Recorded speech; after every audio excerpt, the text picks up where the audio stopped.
Racikan Berita. Saya 6 bulan 5 hari, hampir tiap hari ketemu rakyat korban Pantai Indah Kapuk 2. Ini 6 bulan 5 hari. Dan saya berharap setelah hari ini selesai, dengan kumpulnya semua tokoh, mudah-mudahan saya sudah bisa masuk kamar tidur.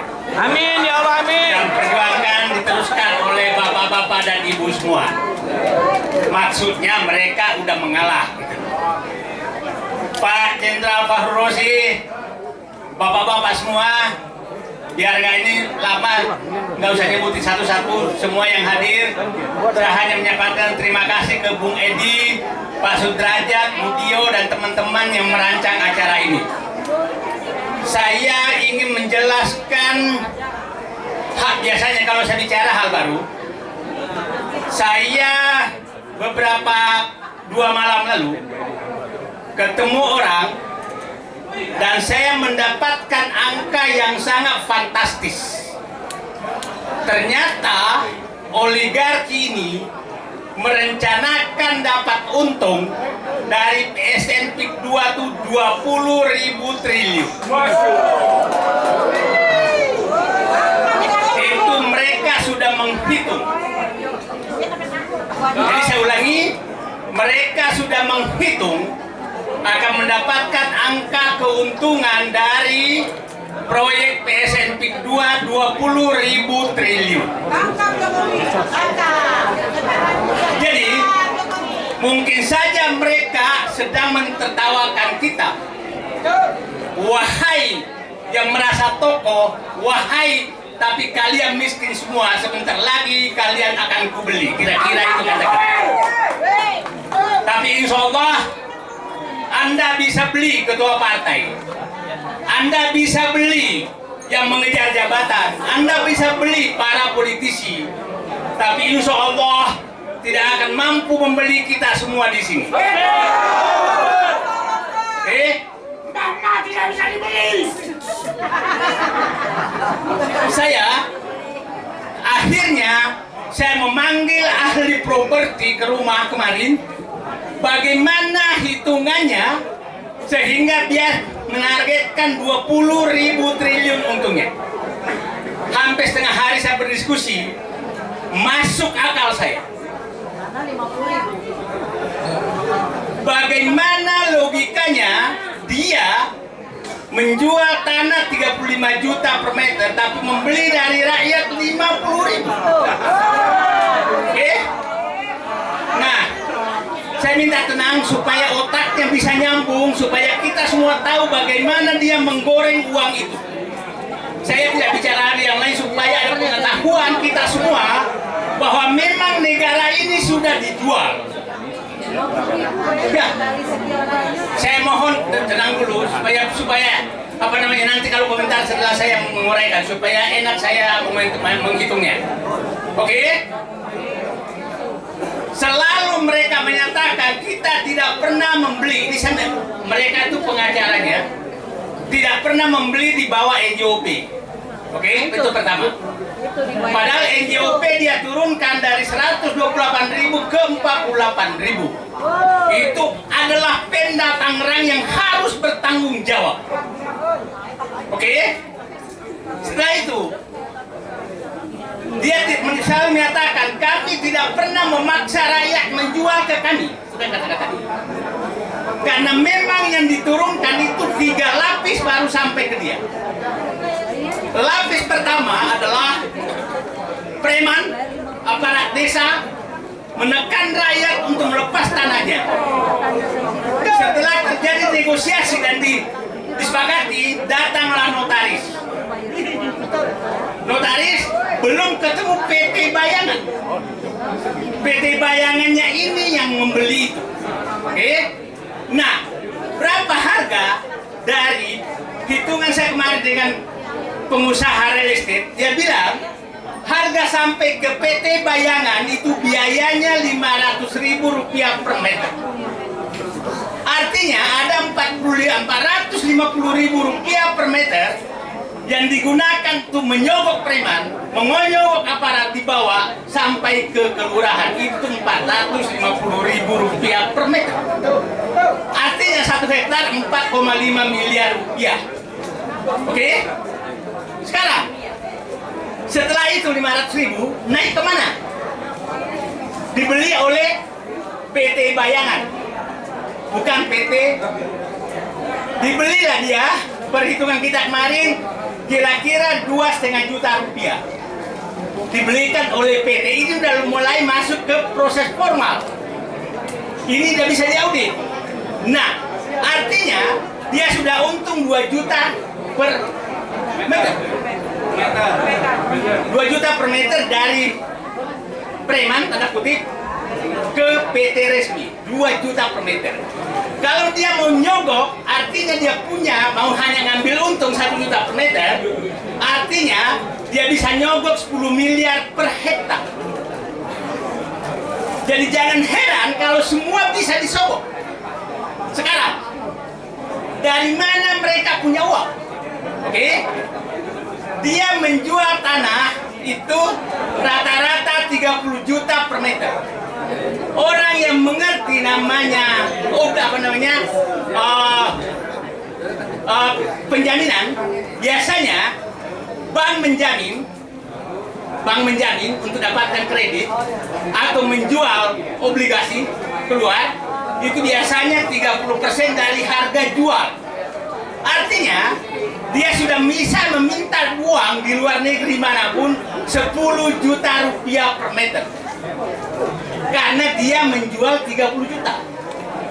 Dari uang itulah, uang-uang pasar itulah dipakai untuk menyogok, membebaskan rakyat. Jadi clear ya. Ini supaya kita paham semua bisnis ini. Jadi saya berharap jangan lagi menganggap bahwa kita bisa melawan dengan uang. Karena uang mereka betul-betul bisa menyogok berapapun. Saya ulangi tadi, dengan harga Rp500.000 ke PT tanda kutip, itu berarti dia bisa menyogok kan 4,5 miliar per hektar. Anggaplah dipakai untuk sebagian, maka 1 miliar pakai nyogok per hektar. Itu hanya sampai tingkat desa. Jadi jangan heran kalau kepala desa memusuhi kita.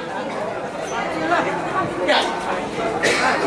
Jangan heran kalau saya tidur dilaporkan oleh kepala desa, karena mereka ada ruang untuk itu. Saya tidak menuduh bahwa ini pertobokan, tapi ada ruang itu. Naik ke atas, tadi ke 2,5 juta ada lagi 20 miliar per hektar. 20 miliar per hektar yang bisa dipakai kemana-mana. Naik ke atas 10 juta. 10 juta karena obligasi tidak bisa dijual 10 juta. Maka yang terjadi ada 8,5 juta per 85 miliar per hektar. Oke? Jadi setelah itu saya kemarin yakin betul bahwa betul tidak salah mereka sudah menargetkan laba kalau berhasil semua adalah 20.000 triliun. 20.000 triliun. Nah, ini semua terjadi di Indonesia. Di Rempang terjadi, di Kalimantan terjadi, di mana-mana mereka mengambil tanah itu dijadikan jaminan obligasi untuk mendapatkan uang. Nah, sekarang pertanyaan saya, apakah kita mau diam melihat ini? Saya katakan, kita tidak tahu apakah keluar dari ruang ini kita masih hidup. Kita tidak tahu. Kalau insya Allah, kalau selalu kita masih berjuang dan dipanggil Allah, insya Allah husnul khotimah kita. Karena saya tahu itu. Sekarang saya mau masuk satu substansi lagi supaya ini tadi substansi sangat baru supaya publik paham angka-angka ini. Saya biasa tidak bisa bicara dengan kualitatif. Sekarang pantaskah kita tidur nyenyak di tiap hari di sekitar wilayah PSMP 2 anak-anak anak ketabrak mobil dan meninggal, tidak ada yang berani melaporkan. Truk-truk mereka sebagian besar tidak ada nomor polisi, tapi tidak ada yang bisa menangkap. Jadi saya kemarin datang ke DPD, sepertinya Banten ini sudah tidak ada negara. Tidak ada lagi negara. Tidak ada lagi pemerintah. Nah, pantaskah kita tidur nyenyak sekarang? Kalau Bapak dan Ibu datang ke sana, saya berharap Bapak dan Ibu datanglah menyaksikan rakyat. Ini ada Pak Sudrajat, Budio, Basyara. Kita lihat menangis kita. Bagaimana kita tidur nyenyak sementara saudara kita berderu mobil-mobil truk bulldozer di samping rumahnya dia untuk menguruk rumah dia tanpa ganti rugi. Bisakah tidur kita nyenyak pada saat petani tidak lagi bisa menggarap sawahnya karena setiap saat bisa diburuk? Pantaskah kita tidur nyenyak dengan melihat anak-anak kecil? Kita tidak tahu dia mau pindah kemana, dia sekolah di mana. Pantaskah kita tidur melihat ibu-ibu tua yang tidak punya apa-apa harapan lagi, dan ini hanya 1 jam dari istana negara. Itu hanya selama dia masih ada 10% jiwa manusianya, saya nggak yakin betul bahwa dia bisa tidurnya. Yang menarik, gimmick sekarang dikeluarkan. Dia menyatakan akan membangun masjid 1,5 hektar. Dia tidak tahu bahwa ratusan masjid dan musola sudah digusur oleh mereka. Allahu Akbar. Terus kita harus sambut dengan diganti 1 masjid. Tanah musola, tanah masjid itu berapa luasnya? Habis. Ganti ruginya kemana? Nah, Bapak dan Ibu bisa bayangkan berapa luas sungai yang diambil, bantaran sungai diambil, jalan diambil, jalan negara, jalan provinsi, jalan kabupaten, jalan desa. Berapa luas pantai diambil. Dan saya hanya menyatakan, ini kita harus audit siapa yang menerima ganti rugi ini semua. Kalau enggak, maka seluruh yang terkait harus masuk penjara. Nggak bisa jalan. Hitungan kasar saya, aset negara yang diambil, Bapak dan Ibu datang ke sana lah. Sungai, laut, itu sudah dipagar oleh mereka dan dijual dengan harga sangat mahal. Coba bayangkan, perhitungan saya tidak kurang dari 10.000 hektar jalan, irigasi, sungai, laut, hutan mangrove, itu tidak ada administrasinya. Siapa yang terima uangnya ganti ruginya? Apakah diganti rugi apa tidak? Saya menduga tidak. Oke? Nah, bikin gimmick lagi. Menteri Perumahan Rakyat menyatakan menyumbang 2,5 hektar dan mengundang aguan untuk membangun 250 rumah. Hitungannya sederhana. Kalau tanah itu diambil dari hasil pembebasan, penggusuran, maka 2,5 hektar itu nilainya 1,25 miliar. 1,25 miliar, satu Alphard aja nggak cukup. Tapi upacaranya kayak apa, gitu kan? Terus 250 rumah itu kira-kira 60 miliar biayanya. Nah, 60 miliar itu hanya sama dengan 2.500 tanah dia jual meter, padahal dia sudah ngambil puluhan ribu hektar. Terus kita harus tepuk tangan. Oke? Nah, ini kita harus buka semua supaya publik paham bahwa jangan terpengaruh sama gimmick-gimmick yang seperti ini. Oke? Terakhir saya menyatakan, saya tidak anti pembangunan Banten. Saya tidak anti pembangunan manapun. Yang saya anti adalah orang ada bebas berbuat zalim di negeri ini dan kita semua diam. Dia berbuat zalim, dia tidak adil, menggusur rakyat, tapi kita diam. Itu yang saya. Jadi nanti yang kira-kira insya Allah kita masuk surga semua. Amin. Kalau ada di antara antara ruangan ini nggak ada di surga, maka kita cari dia untuk manggil masuk surga. Karena hanya orang-orang ini yang saya anggap, ya kecuali Intel, kalau Intel itu kerjaan Anda. Nah, terakhir saya ingin menyatakan, mengadministrasikan 10 masalah Pantai Indah Kapuk supaya ini terpublikasi untuk kita ikut itu. 1. Batasan PSN itu tidak ada sama sekali. Tapi diakui semua, seakan-akan semua lokasi yang diinginkan itu adalah PSN. PSN-nya sebenarnya katanya informasinya dan tidak terbuka itu hanya 1.700 hektar. Kalau 1.700 hektar, maka Kecamatan Kosambi pun sudah lebih luas dari 1.700 hektar. Tidak perlu nambah lagi. Jadi saya minta orang-orang Banten, setiap ada pembebasan tanya mana batasan PSN. Satu, nggak jelas. Yang kedua, izin lokasi tidak jelas. Tidak ada juga tahu izin lokasinya mana. Jadi seakan-akan manapun yang diinginkan itu yang terjadi. Yang ketiga, yang kedua adalah ini yang dikatakan Pak Prabowo ini eksklusif dan bisa negara dalam negara. Karena perhitungan saya, kalau dari Kosambi sampai Pontang sana saja, sampai Merak sana itu minimal 100.000 hektar. Luas Singapura hanya 73.000 hektar. Jadi jauh lebih luas dari Singapura. Yang ketiga adalah pengambilan aset negara yang saya sudah jelaskan tadi. Itu banyak sekali aset negara yang diambil. Yang keempat adalah penurunan NJOP. Yang menarik penurunan NJOP. Nah, saya punya tanah di sana. Waktu 2007 ganti rugi PLN di dekat tanah saya itu 250.000 rupiah. 2007 berapa tahun lalu? 13 tahun lalu. Sekarang diganti dengan 50.000. Dan ini swasta. Negara aja 250.000. Nah, yang kelima adalah penggusuran paksa. Penggusuran paksa ini ada 3 hal. Satu adalah kalau Anda nggak mau maka Anda diisolasi. Saya pikir videonya sudah jelas tadi. Bayangkan orang tidur, tanah di samping rumahnya lebih tinggi dari atapnya.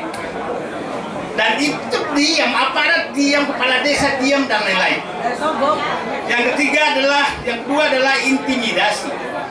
Kalau nggak mau jual. Yang ketiga adalah kriminalisasi.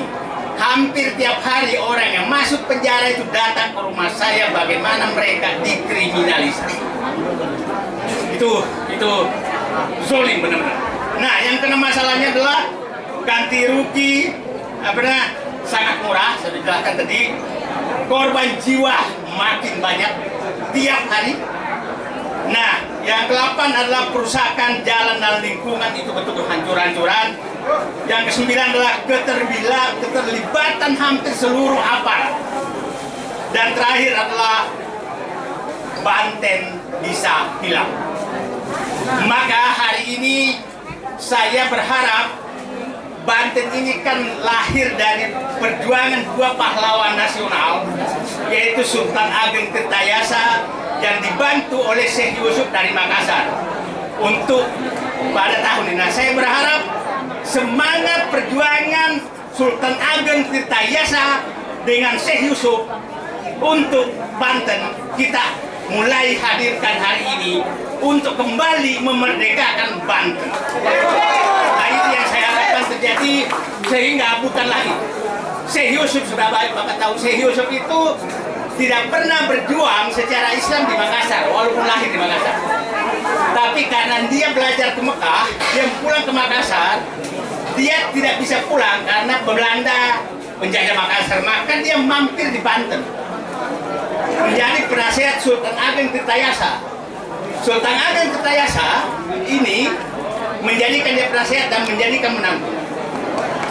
Nah, 16 tahun berjuang di sini, ada pengkhianat anaknya Sultan Ageng Tirtayasa namanya Pangeran Haji. Pangeran Haji ini namanya Abdul Kohar. Kebetulan sama dengan Jaja. Namanya sama. Ini pengkhianat. Nah, akhirnya bapaknya dipenjarakan, Syekh Yusuf dikirim ke Sudah silakan. Nah, hari ini saya berharap pejuang jiwa Syekh Yusuf dan Sultan Ageng Tirtayasa bergabung untuk menyelamatkan Banten. Terima kasih. Assalamualaikum warahmatullahi wabarakatuh.